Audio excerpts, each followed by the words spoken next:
On my wedding day, my fiancé's childhood sweetheart arrived, wearing the exact same custom wedding dress as me. They stood together, greeting guests. While I smiled and praised them as a match made in heaven, humiliated, she left the venue in tears. In her defense, my fiancé publicly accused me of being petty and unreasonable. After the wedding reception, he left with her for the honeymoon we had planned together. I didn't cry. Instead, I called my lawyer immediately. Chapter by the time I got home, it was already late. Silver moonlight spilled into the living room, casting an eerie loneliness over the space, dragging my exhausted body to the bedroom. My gaze landed on the wedding decoration plastered on the wall. It was a bitter joke at this point. The rose petals scattered across the bed from the wedding night were still there, untouched. However, I was too tired to care. With a weary sigh, I swept them onto the floor and collapsed onto the soft mattress as I plugged in my phone. A notification popped up. Michael Meyer had just posted on Instagram, "Grateful to have met you, cherishing every moment." The picture showed him holding Susie right close, their eyes locked in an intimate gaze and lips almost touching. Matching couple bracelets gleamed on their wrists. In the past, seeing something like this would have sent me rushing over to demand an explanation from Michael. Now, though, I simply turned off my phone, rolled over, and went to sleep. For the next few days, I didn't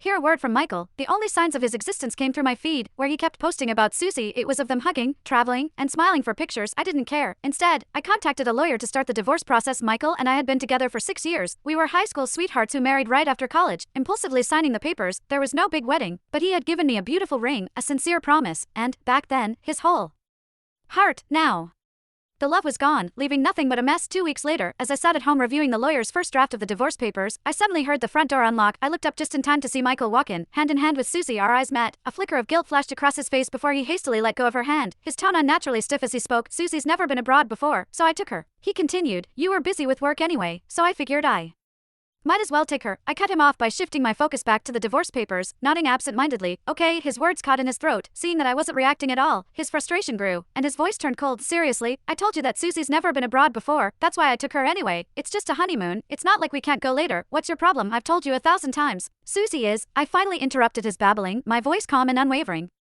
"Just like a sister to you." My expression remained neutral, devoid of any emotion. His face darkened, frustration deepening in his eyes. "Then what are you making a fuss about?" "I'm busy." I reined in my thoughts, refusing to spare him another glance. Susie, standing beside him, took the opportunity to step forward, linking her arm through his, her voice dripped with sweetness as she chimed in, "Come on, don't be mad. You know Michael and I grew up together, and even though he couldn't take you with him this time, he still got you a special gift from the trip." She turned to Michael, giving him a soft smile. "Michael, hurry up and show her." At her urging, Michael quickly pulled a small box from his bag, opening and sliding it toward me. "I picked this out just for you. Here, have a look." He looked pleased with himself, expecting me to be overjoyed and grateful. I glanced down at the box. Inside was a pair of minimalist earrings, tiny pearls accented with blue gemstone flowers. They were delicate and pretty, no doubt. However, after just one look, I pushed the box back toward him. "No thanks, I don't have a habit of collecting freebies." The air in the room instantly grew tense. Michael's expression darkened. "Diana, what's that supposed to mean?" I calmly shifted my gaze away from the matching couple's bracelets worth 5 figures on their wrists and looked straight